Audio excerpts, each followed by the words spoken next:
morning. We're on to the last system, the urinary system.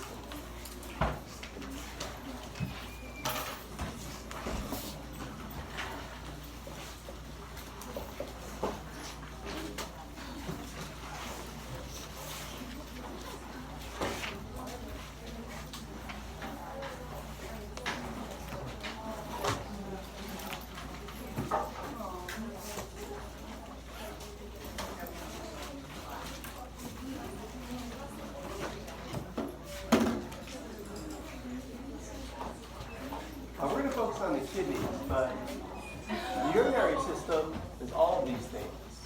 The kidneys are the main structure we spend the most time talking about. We also have the ureters. We also have the urinary bladder.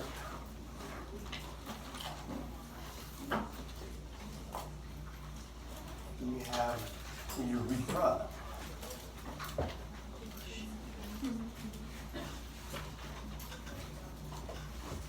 Now, of all of these structures, it's the kidneys that actually produce the urine of the urinary system. Basically, filter plasma, and then the process occurs where then you end up with urine.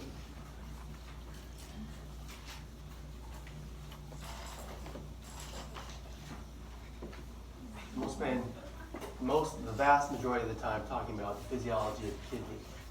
Ureters are muscular tubes that transport urine from kidney to bladder.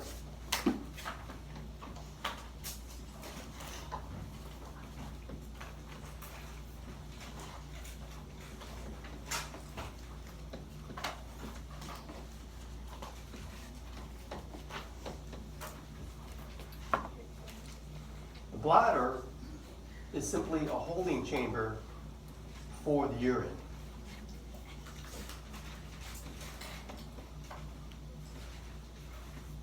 Temporarily hold urine. Most bladders you'll max out at 100 ml. And you start to feel like you have to go at about 200, but you really, that's about the max. Maybe more, okay? But that's a lot of fluid. The urethra is the tube that transports urine from bladder to the outside world when you void your bladder.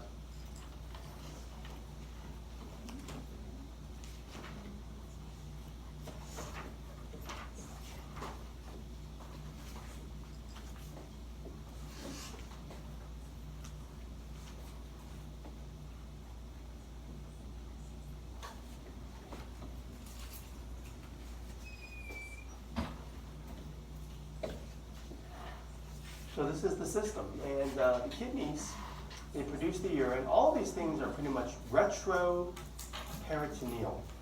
Okay. So there's a model we have in the room of the urinary system. And here's what the kidney looks like when you remove it from the body cavity. And today we will be doing the sheep kidney dissection. And that's kind of what you'll get. They're preserved. Okay, so you want to be wearing gloves and goggles because the preservative chemicals, don't get that on your skin. Right? It's carcinogenic. So it's not much to look at. The kidney-shaped organ, obviously. All right, let me erase this.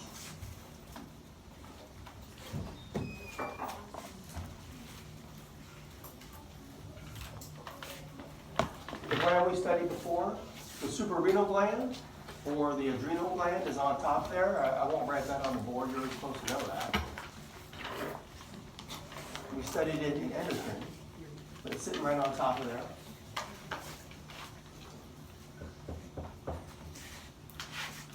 And then you have the hilum of the kidney, which is pretty much the part where things go in and out.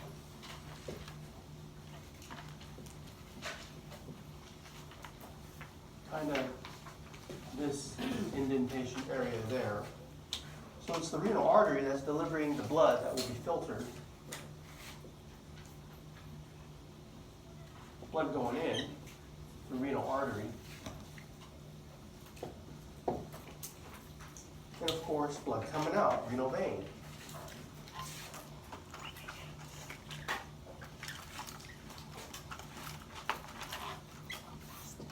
Blood vessels. Well, I should say renal always refers to kidney, and so does nephron.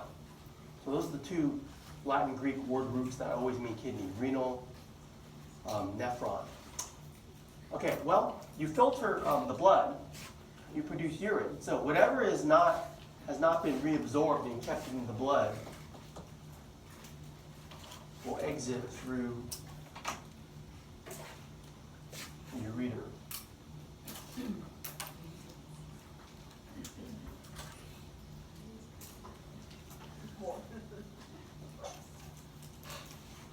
So this first part, this proximal part of the structure that drains the urine from the kidney is called the renal pelvis, which is the white part.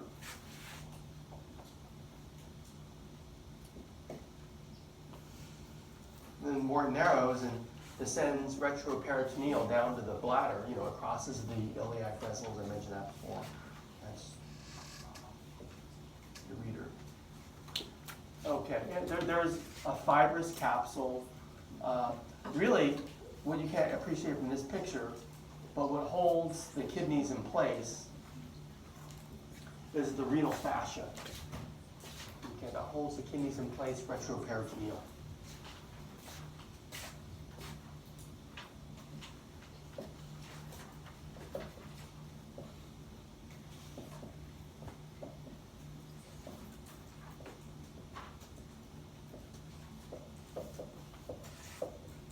So I'll say that they hold the kidneys in place retroperitoneal.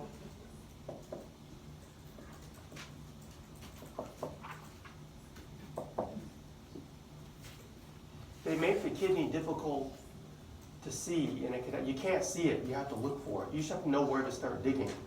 Usually what I do is I find 12th rib as a landmark, because I already have the body cavity open. I just look for the floating rib. And if I follow that back and I just start kind of like, gently tearing tissues, eventually the kidney will pop out, but I can't see it. The renal fascia hides it, holds it in place. It's a very sturdy tissue, not to be confused with the renal capsule. Let's go back to this figure here.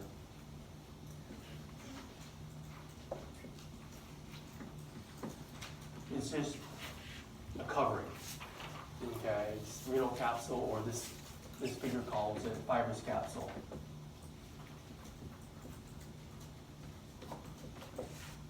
Covers organ. Now I kind of glossed over this slide here. So I want to kind of give you an overview of the physiology. Those 4 points. Now, first point says conserves essential nutrients delivered to it.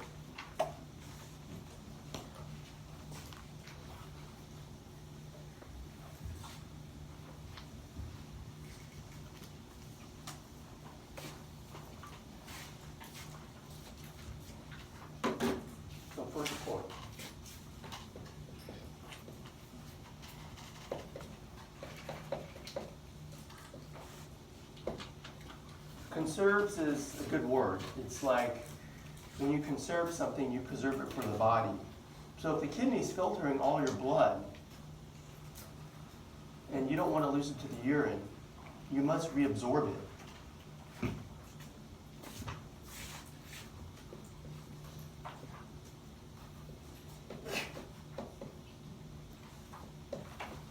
I'll write it again, that the kidney filters the plasma.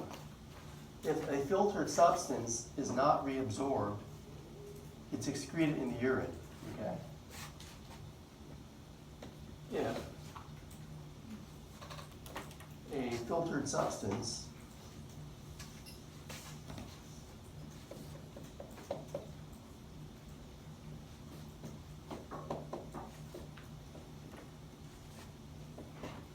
is not reabsorbed,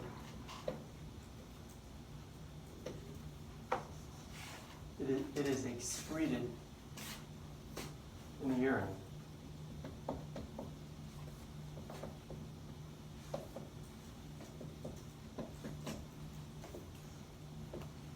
So know that. So let's underline the key physiology words here. This is one. Reabsorb. So let's say you eat something. We just had digestion. You eat something. It's absorbed in the intestinal capillaries. It gets filtered at the kidney. If it's not reabsorbed, again, it's lost to urine. So the act of reabsorption is our conservation. We keep it in the blood. Things you want, like sugar, salt, things that the body needs, nutrients. And so reabsorption conserves it.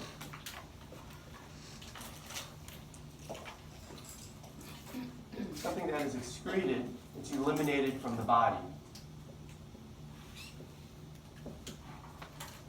Okay, so those are the key things, how you can conserve things or eliminate them. So, that's kind of my last point too, it says excretion. So I'll just mention that now. The kidney is the only organ that performs an excretion function. Okay? Because it's the only organ that can filter things and then get rid of it. There are other organs that filter, like, spleen, but it doesn't have an excretion function. Only the kidneys do that. So the next point is regulate body water electrolytes. Now we already talked about this. Basically regulates fluid levels.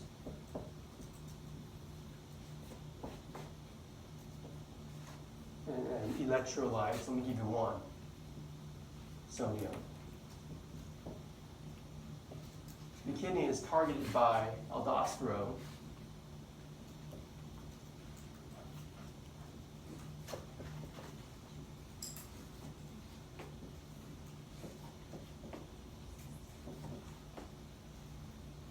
And ADH. We learned about those before, and this is why. Aldosterone reabsorbs sodium. ADH helps facilitate water reabsorption. We'll talk about those again for this chapter.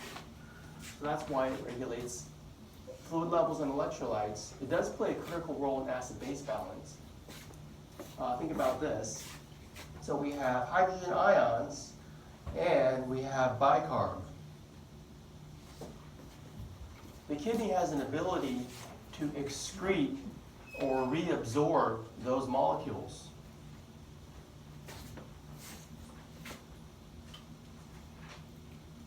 Now, the thing about hydrogen ions is you can't excrete a hydrogen ion.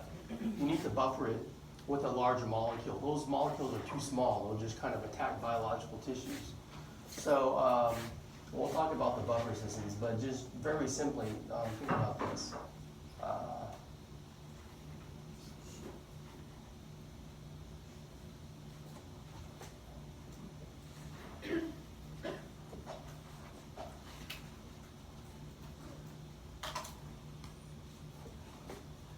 By each of those, I'm just saying reabsorb or excreted, and that will influence pH. Now, and I'll teach you how later.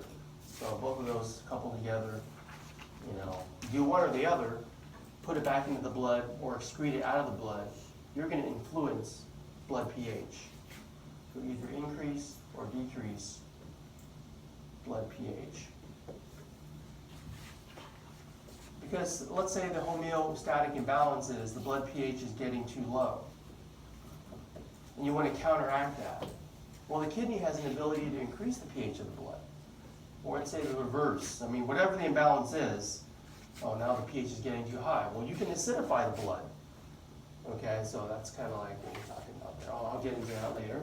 And let's see, the last thing I say is, endocrine function. That means it can secrete hormones.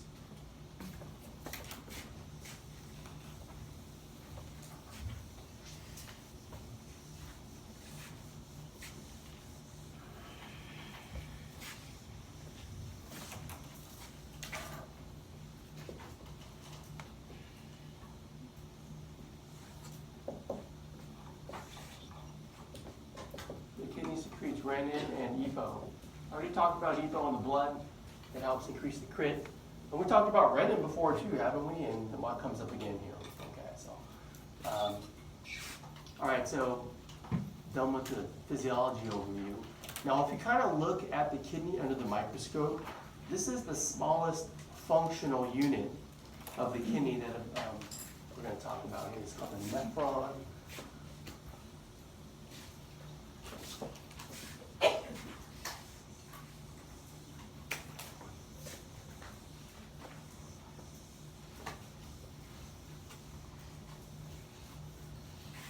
So think microscopically, the nephron is the smallest functional unit of the kidney.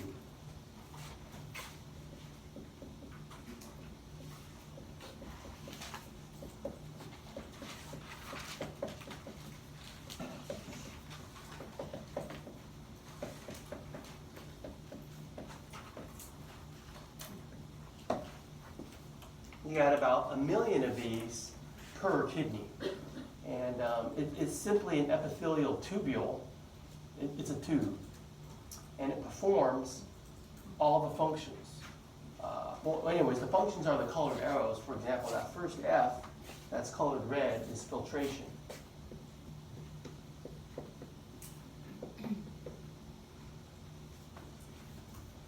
Now that structure that performs filtration is a special blood capillary called the glomerulus. Well, here's where I'm looking at the figure. Here's the F, and that's the glomerulus. Okay. It's a capillary named glomerulus.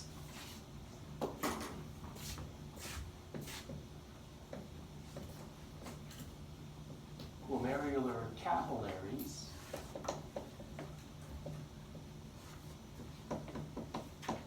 filter plasma. That's the filtration function. That's why the F is like going forward from the glomerulus. And so the glomerular capillaries are special. They're not like other capillaries.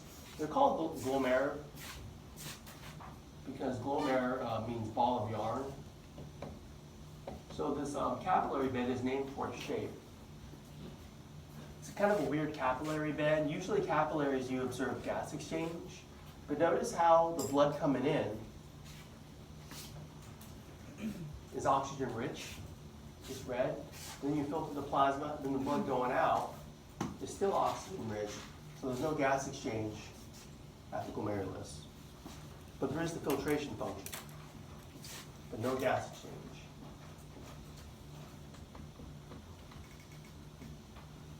The other weird thing is there are two arterioles. There's an afferent and an efferent arteriole, note that.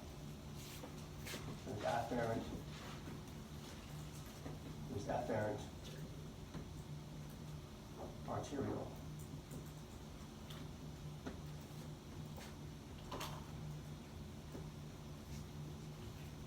So blood coming in, afferent, blood going out, efferent. Now, didn't it go arterial capillary vein? It did. So this is different. There's two arterioles. Notice the other weird thing. I mean, usually blood flow is like one direction, like an artery on one side and a vein on another. But here it's like they're both on one end and they're surrounded by this capsule. So that's the other weird thing. Most capillary beds aren't surrounded by a capsule. Okay, this one is, and the capsule is called the Bowman's capsule.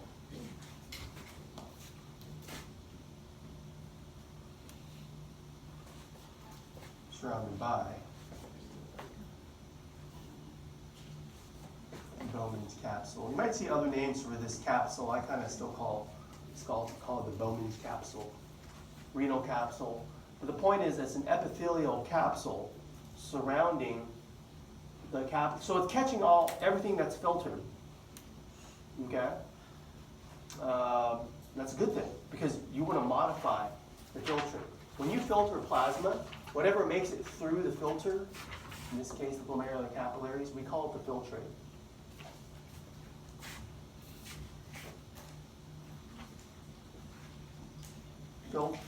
Filtered plasma is called filtrate. Basically, and in the filtrate, you modify it, and then when you're done modifying the filtrate, you call it urine.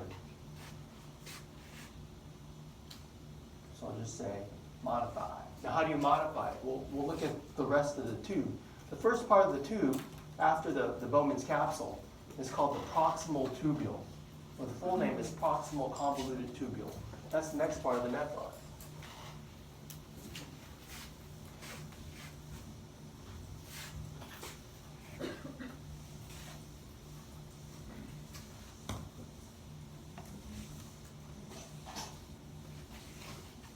And our next functions are reabsorption, secretion. And those two functions are performed at this PCT for short. Next part of the nephron. Well, anyways, the full name is proximal convoluted tubule. But in terms of the functions it performs, reabsorption, secretion.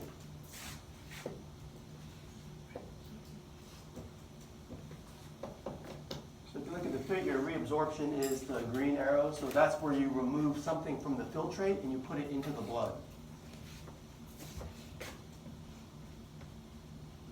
Remove substance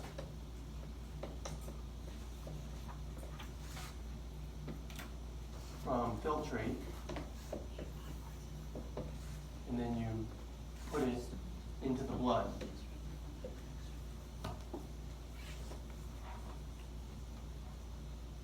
Secretion is the reverse.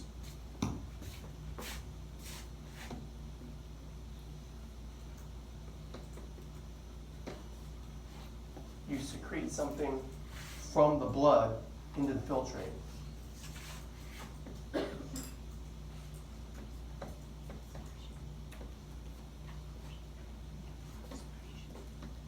Substance move from blood to filtrate. So both of these things can occur, and you can kind of see where they occur. So reabsorption, secretion occur at the proximal convoluted tubule, the distal convoluted tubule, and this last part, the collecting ducts. So you got PCT, set all into this. Let me list all the parts. You got PCT, you got loop of Henle,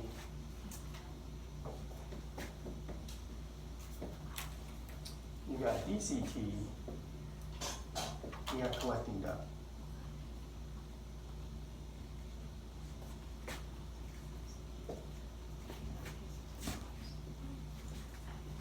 So what I did was, I just listed all the structures after the Bowman's capsule.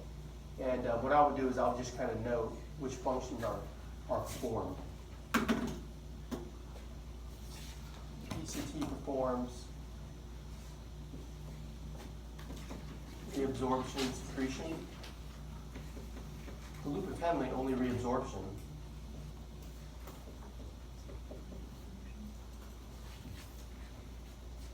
So all along, we're just kind of modifying the filtrate.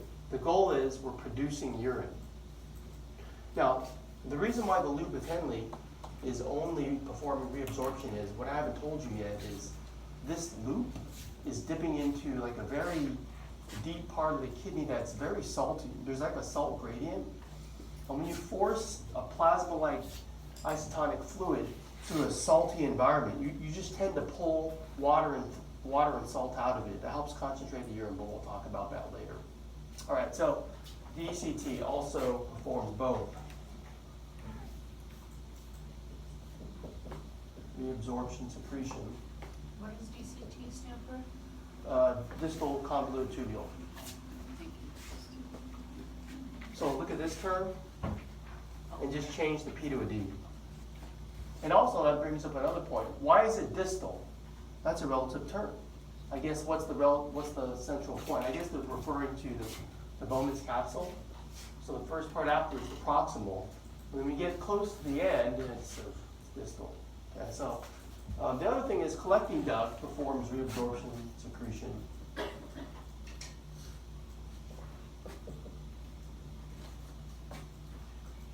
And when you're done doing the whole reabsorption, secretion thing, when you get to the end of the collecting duct, that's excretion.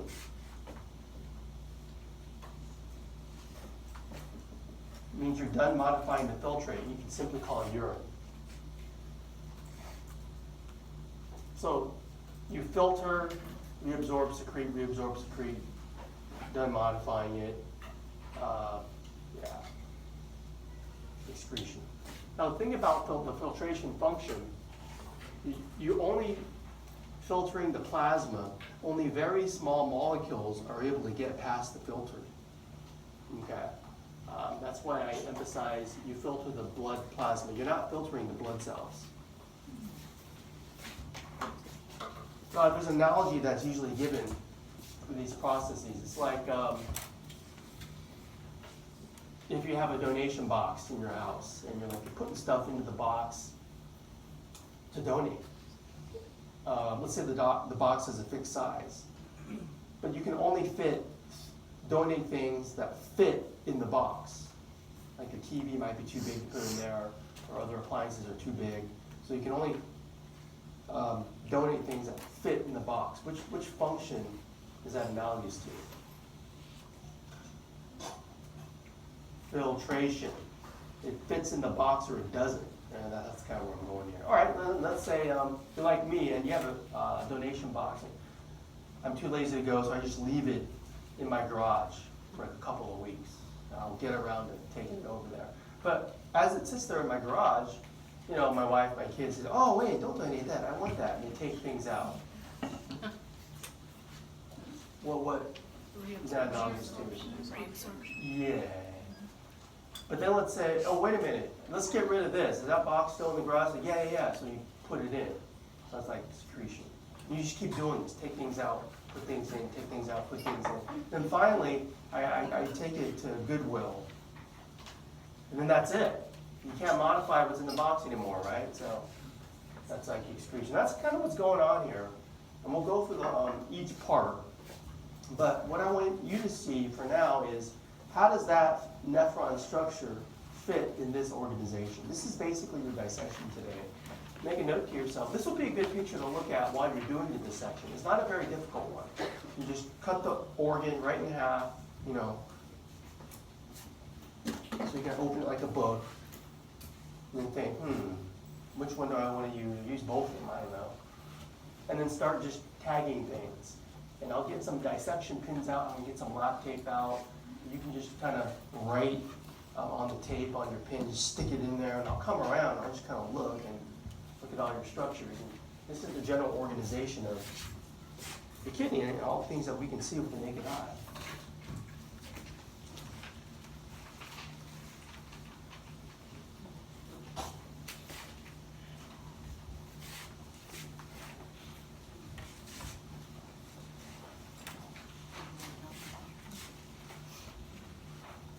We have this basic organization.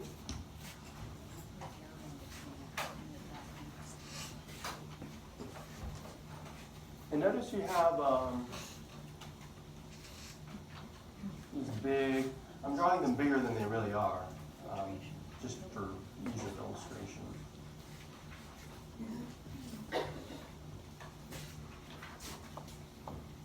These big pyramids are the inner part, the medulla. And so they're called renal pyramids. Sometimes they're called medullary pyramids because the medulla is the inner part and the cortex is the outer part. So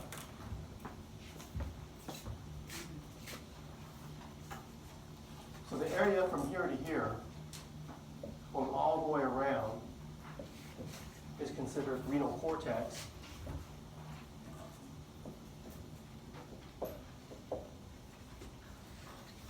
But the inner part, the medulla, are arranged into pyramids. So call them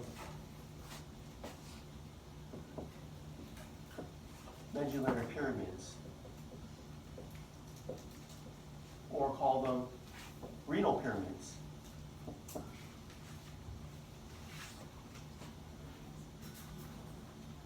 Or call it renal medulla. I've seen it all. But that's the basic arrangement, cortex, medulla. Now, the nephron, I'm gonna redraw this one. It's a little funky looking. Maybe that's a little better. Now the nephron, most of the nephron parts are in the cortex. For example, if I could draw a blood vessel coming up here, a blood vessel coming up, we'll draw that little ball. That represents my glomerulus.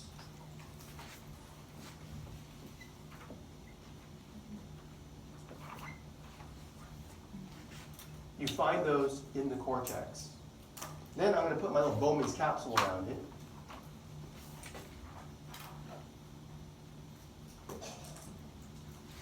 Okay.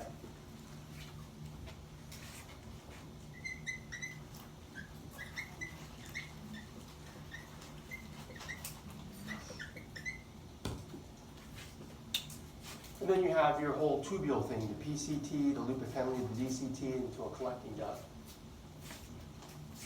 I'm going to pre-draw my collecting duct like right around here.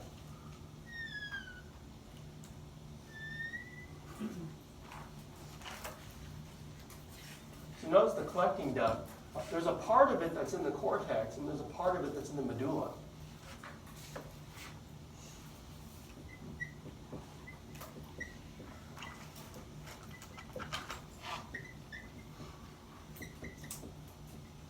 The thing about collecting ducts is they collect the filtrate from many nephrons. It's not a one-to-one relationship. So the rest of the parts of the nephron that I drew, maybe PCT, then the loop of Henle, then DCT, boom. So PCT, I want to call that LOH for short, loop of Henle, then DCT. But the PCT and DCT are primarily, no, they're only found in the cortex. And it's loop of Henle sometimes is found in the pyramid. And the ones that are important, that concentrate the urine, they kind of dip deep into the pyramid there. So I'm going to put loop of Henle, LOH.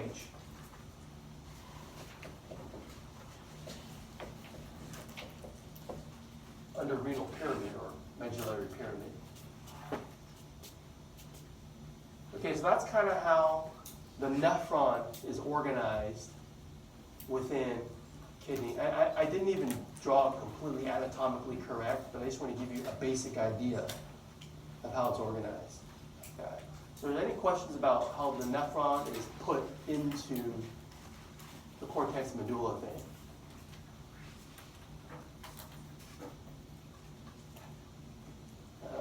So you get a basic idea of what parts you find in cortex, what parts you find in medulla. Remember, the medulla is salty.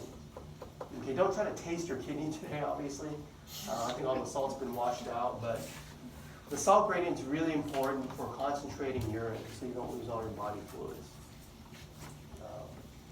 All right, so the kidneys, okay, there's more. You need a collection system for urine. Now, at the very tip, you call that the renal pyramid.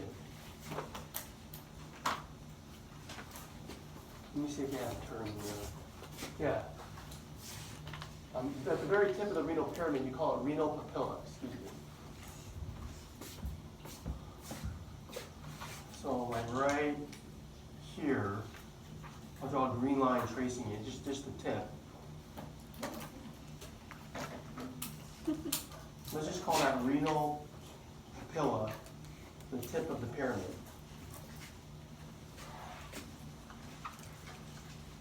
Renal papilla. The tip of the pyramid, it's the first place you have urine, because that's where the collecting duct terminates. You're done modifying it.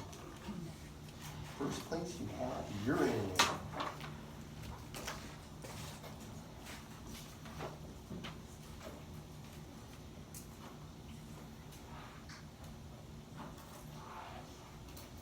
And that's basically Well, now you need a collection system for the urine to drain it out of the ureter. And those are the calyces. Calyx means cup. So I'm going to draw a cup here, catch that. I'm going to draw a cup here to catch that. Draw cups to catch the urine. And all these cups collect. So all of these that I've drawn that collect from each pyramid is called a minor calyx. So I'm going to erase this and need more to draw structures.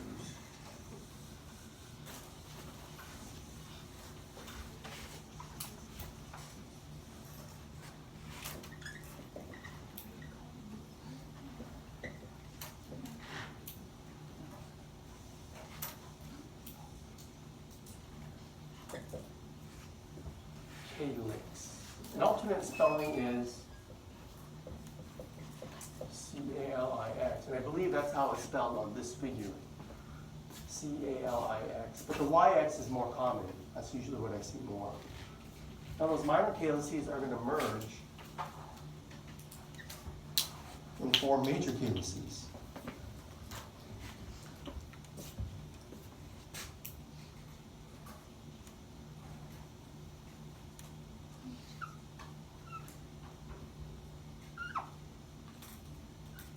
Oh man, that's a terrible drawing. Okay, let me draw this up here. You guys probably draw better than I do, but I'm just going to draw all this going out.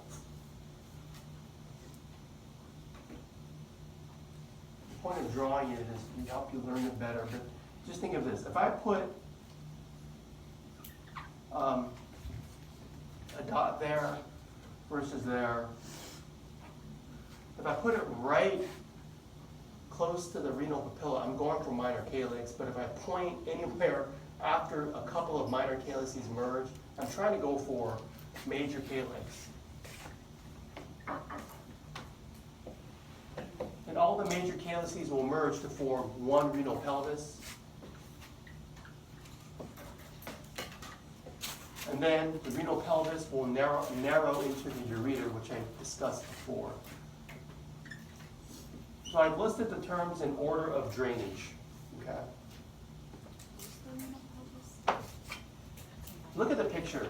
On my picture, it should be right here, right coming out. Pelvis, your pelvis is the bony pelvis. It's the widest part of your hips. Pelvis always means the widest part, that's it. But where it narrows, then called ureter.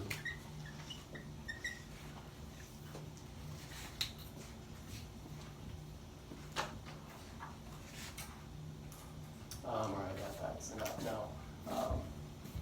The picture is better. I don't think I can show you my drawing, but you see how there's space in between, like medulla, cortex, all the space that's like not calyces or medulla is called renal sinus.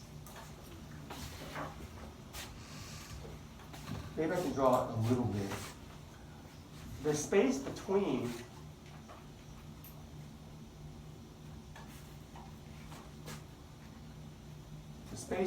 pyramids from there to there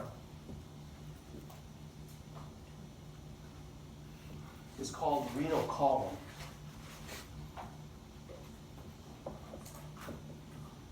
And the renal columns are pretty much for blood vessels to shoot up and go across, but any space that's kind of like not occupied by calyces or renal pyramids is called the renal sinus. It's usually filled with fat and blood vessels. Renal sinus.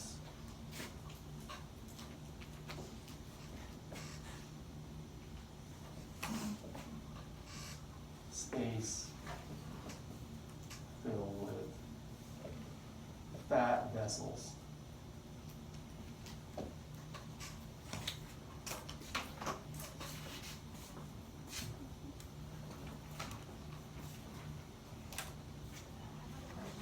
Go ahead.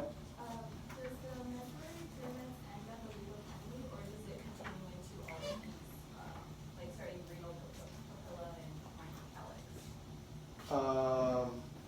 So does the pyramid end at, say it one more time. Like, what are the ones for medullary pyramids? Does it include the renal papilla and the minor calyx and all of these, or does it stop at the loop of So you're asking where the renal pyramids end? Yeah, like, is it a heading and there's subheadings for before you have this written? I erased it, but the renal pyramid is the renal pyramid, and you call the tip the renal papilla. And then you said something about loop of Henle. I think she just wants to know on the, before you erased it, you have it separated by what was considered cortex and what was considered medulla. And she's asking, are all of those inside things like the minor and major calyx part of the medulla still? You can consider the renal papilla as part of the medulla. It's just the tip. But the calyces are not medulla. It's a different thing altogether. Yeah.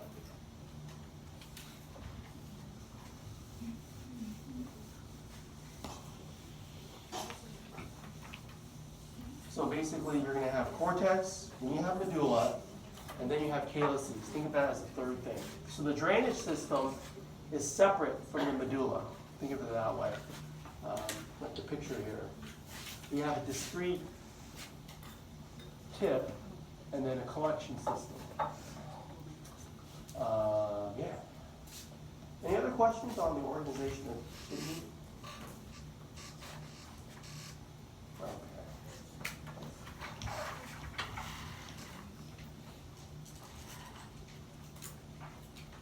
That model, picture on the left, we have in the classroom. If you want to use that model to look at when you're doing the dissection, that's a good one too. It gives you a more three-dimensional idea of what the calyces look like. This figure is teaching students the blood supply. And so I do have some of these listed on your list. I'm going to erase these. Stop it.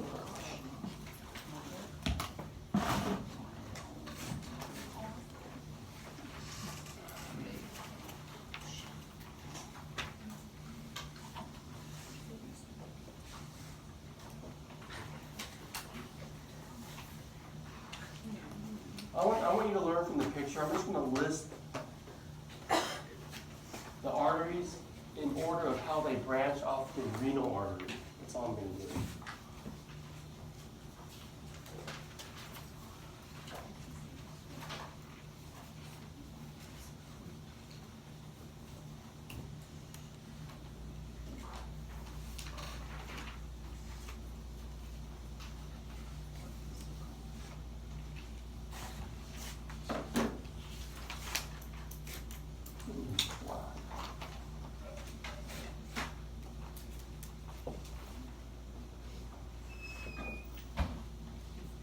Well, you got two kidneys, so you have two renal arteries. It's as simple as that.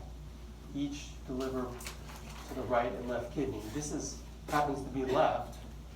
Okay, so once you get blood to the left kidney, the first branches that come off, they're all called segmental. They go to a segment of the kidney. And you don't have to know superior versus inferior versus anterior. Just call them all segmental arteries.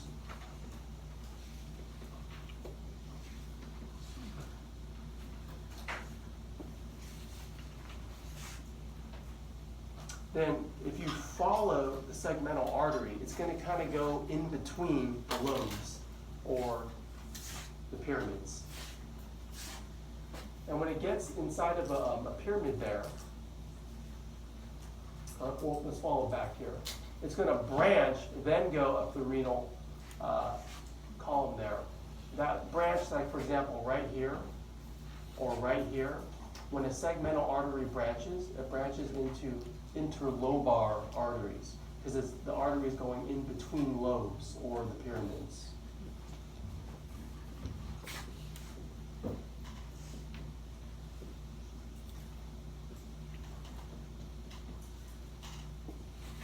Then if you follow the interlobar artery in the renal column, it's going to branch again. And that branch is going to go up and it's going to arc over the pyramids. For that reason, the ones that kind of go over are called the arcuate arteries. And that's an important one to always look for.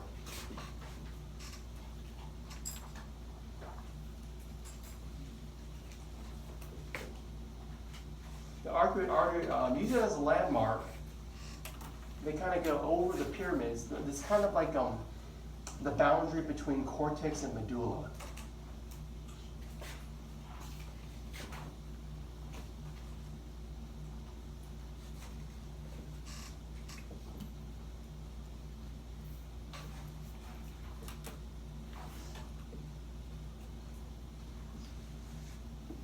It's useful to look for every time you study a model of the kidney.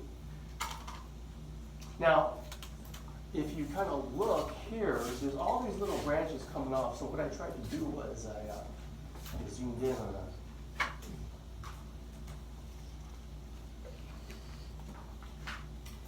Zoomed in a little more, and then even a little more. So what I did was here's arcuate, and all these coming off, radiating out into the cortex. Books now are starting to call this branch cortical radiate arteries. I want to continue over here.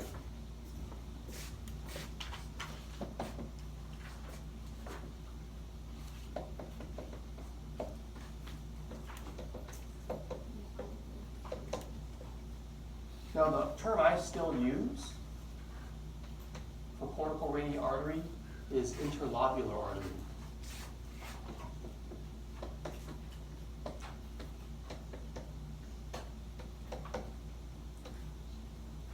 I tend to use interlobular artery a little more. Just don't confuse it with interlobar. Now, coming off the interlobular artery is afferent arteriole.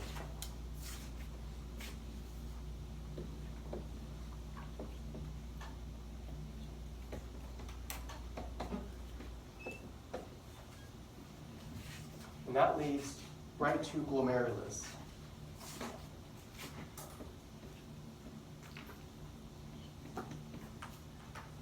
To what you, okay, that's where you kind of can't see it anymore. So in our flow chart, call this whole thing arcuate artery, call this cortical radiate artery or interlobular. But coming off, the little branches are the afferent arterioles, and they don't illustrate the glomerulus. So let's look at other pictures so we can continue to talk about the rest of the blood flow. Here's a real histological picture. And can you guess what the G stands for? Okay, glomerulus. Oh, can you guess what the A stands for? Afferent arteriole. Now can you guess what the I stands for? Interlobular. Yeah, all right. So that's a useful picture. That's how it looks like, for real. They do look like little balls of yarn under the microscope. Now, PT, that stands for Peritubular Capillaries. So it goes afferent arteriole, glomerulus, efferent arteriole.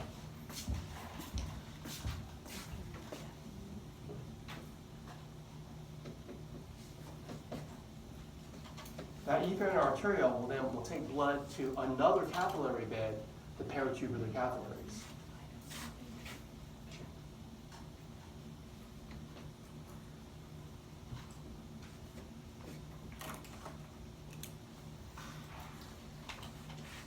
So, we're up to 2 capillary beds. There will be 3. So check capillary, check capillary. Now, the glomerulus, no gas exchange, but you do observe gas exchange at peritubular capillaries. Gas exchange. Okay, let's continue on with the picture slide there. Now, this is a model we have in the room, and I like it because it separates out the blood supply from the nephron structures. But understand they're together. They separate them out so you can identify things, but really they operate together. All right, so let's do the blood vessels first. That's what I'm talking about. So it go, here's my landmark, right? But this is my arcuate artery and vein. What's above it? Cortex or medulla? Renal, cortex, and below it, medulla. So it's always useful to look for that. Let's look for, okay, here's this branch coming off. Interlobular, and then coming off, it's kind of like a Christmas tree. These branches are the afferent arteriole. So the little globes, glomeruli. This little crosshatch thing, that's how they illustrate peritubular capillaries. Our capillary bed number 2. Capillary bed number 3 are shown down here. These straight vessels are capillaries referred to as vasa recta. So blood flow is, depending on where you are in the kidney, it goes glomerulus to efferent arteriole to either peritubular capillaries or vasa recta.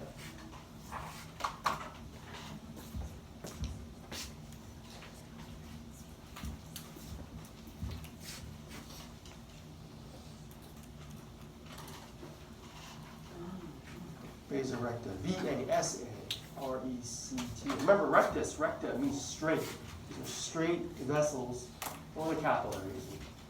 Okay, now let's look at the nephron. Let's start with the collecting duct. See how the collecting duct is collecting from a couple of nephrons from top to bottom there. Let's start at glomerulus there, okay? So that's the Bowman's capsule. You can assume glomerulus is inside. So it's incorrect to call this glomerulus because you can't see it. You can see it over there. Okay, so the first part coming off is PCT. Then goes to the loop of Henle. Come back up. Then you call it the DCT. Notice how the DCT will always pass by the Bowman's capsule. That is always true. And the DCT will always lead right into the collecting duct. And so just kind of follow in that order and don't ever get mixed up. Here's another picture showing you our cortex medulla. Here's our landmark, the arcuate artery. So this is interlobular artery. If I point to that tip, that's the renal papilla. If you were to look at it head on, that's what it looks like. See that circle? And it's perforated because that's where the collecting duct terminates. So it's like, that's the first place you have urine. So that's kind of like a shower of urine, right? So it's like a shower head and coming out of there is urine. That's basically what it is. And if I point to here, what are you going to call it? Minor calyx. Okay, there's the renal pelvis, and there's your reader. It's a little bit blurry, but if I point to my landmark, the arcuate artery and vein, what is that? Cortex or medulla? Medulla. Do you see how they have straight red and blue lines in there? So they're trying to show you vasa recta. Okay. Now it's a little blurry, I think we'll make it out. That's interlobular. That's glomerulus. Then there's these very faint lines. You might want to look at this in the room. They go from red to blue. These are peritubular capillaries. Okay. Here is the collecting duct from top to bottom, orange. Okay, and at the bottom of the screen, you can barely make out minor calyx. So if you follow from glomerulus out, you'll never get mixed up. It's proximal convoluted tubule. Then it goes to the loop of Henle, then it goes to the DCT right into the collecting duct. So everything is shown on that model. And here's a flow chart. This is where we stop. Peritubular capillaries and or vasa recta. Then the veins all have the same name. And eventually it drains out to the inferior vena cava. Now the nephron itself, there's a couple of different kinds. There's cortical nephron and juxtamedullary nephron.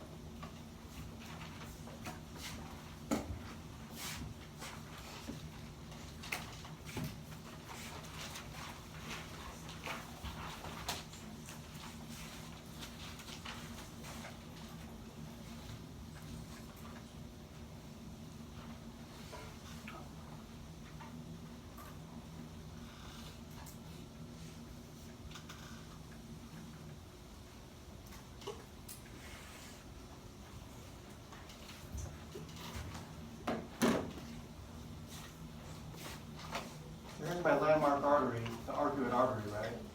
And then you got interlobular coming up. Now, on the first floor, the first one coming off right here. Here's my glomerulus, first one off the interlobular artery coming off. I got a nephron, my Bowman's capsule, got my PCT. And it looks like my loop of Henle is going to be very long and extended into the medullary pyramid vein. Okay. But then if you go higher up, then way up here, because I'm higher up, so to speak, now I come off, here's my Bowman's capsule, my PCT. My loop of Henle barely dips into the medullary pyramid. Okay, so there's a difference between these two. The ones that are down low and close to the border, they have longer loops of Henle that extend into the salt gradient that's in the pyramid there. They're called juxtamedullary nephrons, which means next to the medulla. That's these ones.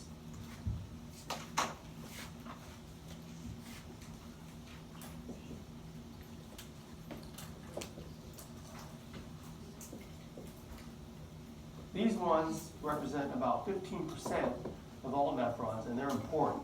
These long LOH, they're more effective at concentrating urine.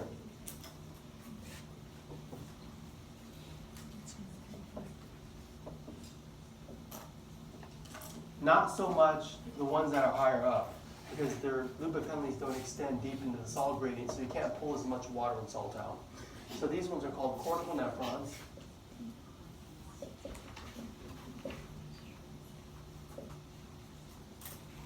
Because most of the parts are in the cortex. That's pretty much it there. That's the main difference I want you to see. Now there are other details on here that are too busy to draw, but let me point it out to you on the slide here. Let's look at our 2 capillary beds, or let's look at our 3 capillary beds here. Using the same picture. Capillary bed number 1, glomerulus. True or false? You have gas exchange at the glomerulus. False. You do not. Blood coming in, oxygen rich. Blood going out, oxygen rich. But notice for the peritubular capillaries, it goes from red to purple to blue. So there's gas exchange there. That's kind of what they're kind of showing with the peritubular. Look at the vasorecta. They're straight, and they have these like little things going back and forth. But anyways, the arrows show you the direction of blood flow. But if you follow it, it goes from afferent arterial to glomerulus to efferent arterial. Then you go from red to purple. Again, you go back to blue. So there is gas exchange being illustrated also at the vasorecta. So those are our 3 capillary beds. We've noted them prior. Let's keep going here. And, I want to fill in all the gaps in terms of things I've mentioned, that the details that I've left out. And so a term you may come across is renal corpuscle.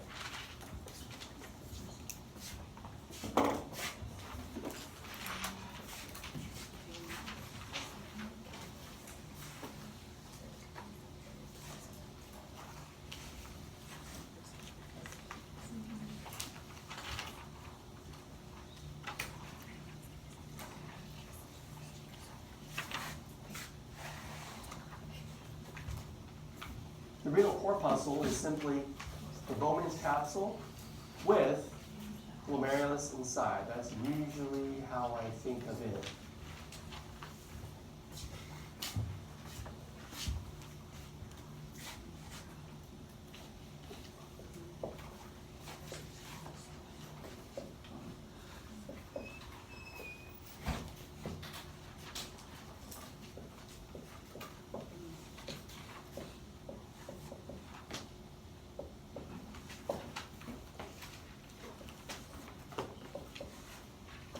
you can either call it the glomerulus or glomerular capillaries. Either term is acceptable. Let's look at some pictures of it. So what I didn't mention before is that the Bowman's capsule has two layers, parietal and visceral.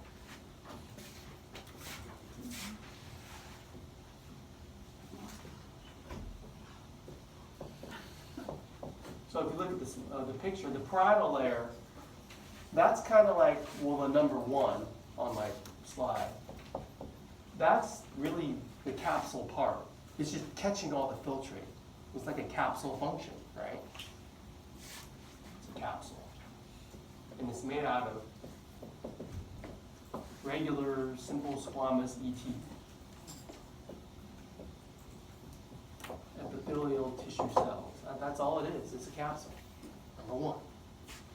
Now, number two is more interesting. That's actually the visceral layer, and it's the filter part.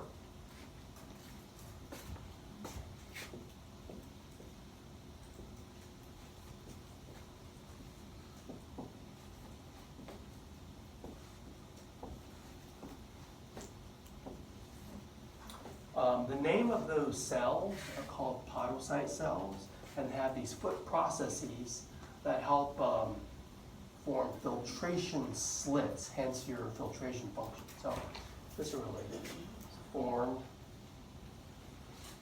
by podocyte cells. That's that funky looking cell.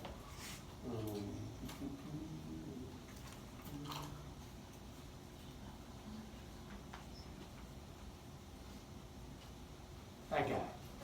It's a podocyte with the foot processes.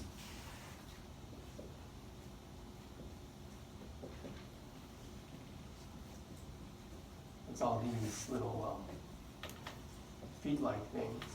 But anyways, those foot processes form filtration slits for the that helps the filtration function. With foot processes that form filtration slits. Okay, so basically, let's learn the cell type, the podocyte, know the foot processes, and know filtration slits. So that's important because visceral layer filtration function, that's the main goal of the kidney, filter the plasma there. So what I did here was, I put the picture that where you cut it open next towards uncut. So that you can see number one, number two, parietal versus visceral. And you can kind of see how the podocytes are surrounding glomerular capillaries for the visceral layer. You can also see that the red blood cells in general, or formed elements, are too big to be filtered. You only filter the plasma. Okay. What you see here is blood's coming in, blood's going out. So all the filtrate is collected here. The other thing you can learn about studying the renal corpuscle is vascular pole, tubular pole. So look at this picture here. Notice how the afferent and efferent arteriole are at one end. So that's the vascular pole. So still put this under renal corpuscle.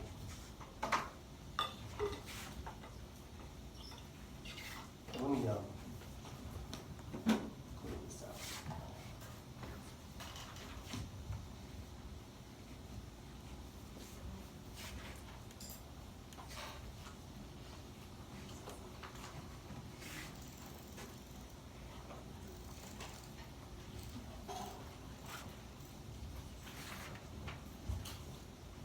Number one. So vascular pole just refers to the fact that you have afferent, efferent arteriole on the same side.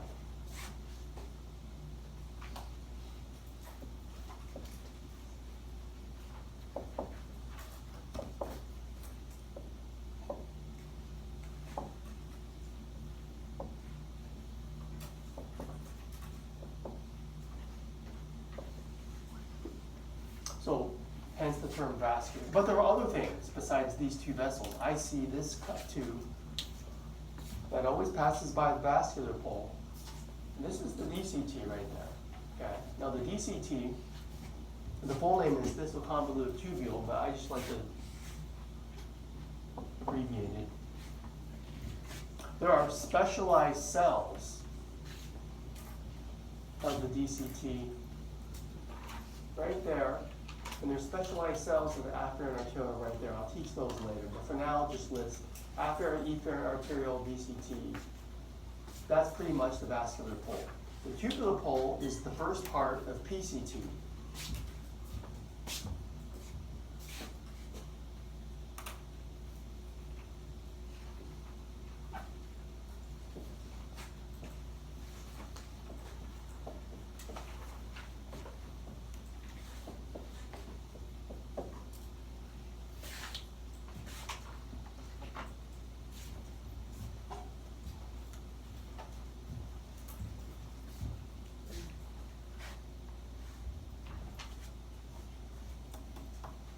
So when you look at busy pictures like this, if you can keep the poles straight in your head,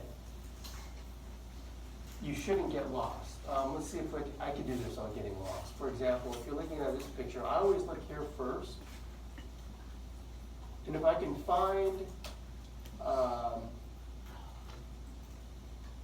the vascular pole, the side opposite is the tubular pole, and I just follow the tube, no matter how complicated they made it.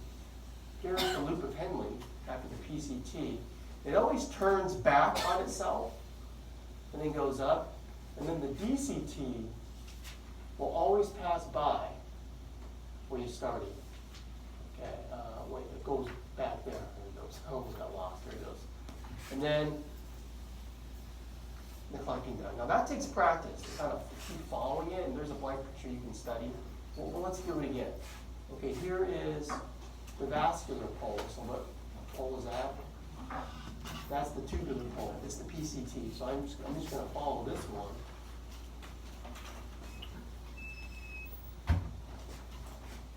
This goes there. There's the loop of Henle, and it kind of turns backwards. And this is going to be the DCT as I pass by where I started, and then you go out the collecting duct. So if you look at some models here, okay, here's my vascular pole. So there's my tubular pole. Here's my PCT. Here's my loop of Henle. Here's my DCT. And go to my collecting duct. If I point to that, what are you going to identify it as? Glomerulus. That's my interlobular. There's my arcuate artery. What are these capillaries up here? The red to the blue. PT. But what are the ones going down and straight? Vasorecta. So they're all shown there. Yeah, there's a better picture over there. Here's the vasorecta going from red to blue. Okay, there's the PT going from red to blue. Okay.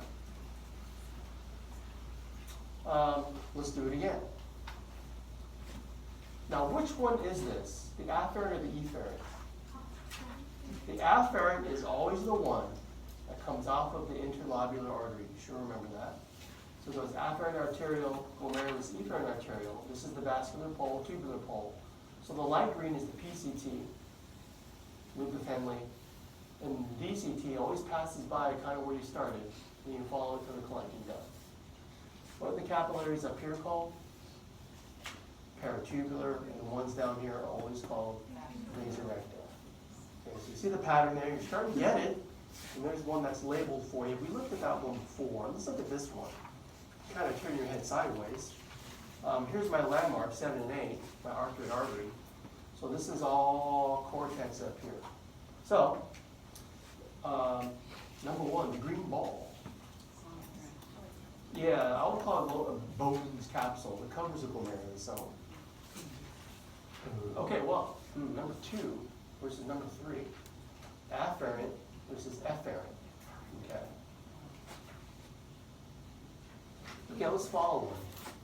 Here is afferent. Here's my vascular pole. Here's my tubular pole. Maybe I'll do this one here. Here's my Vascular pole, tubular pole. So all the lighter color, all that tube is going to be PCT.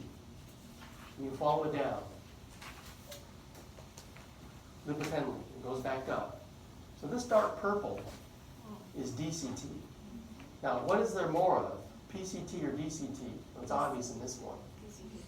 And that's one thing I like about this model. There is much more PCT than DCT. Because which comes first? PCT. So there's more of it. You have more to reabsorb. And so the PCT are your most active reabsorbers.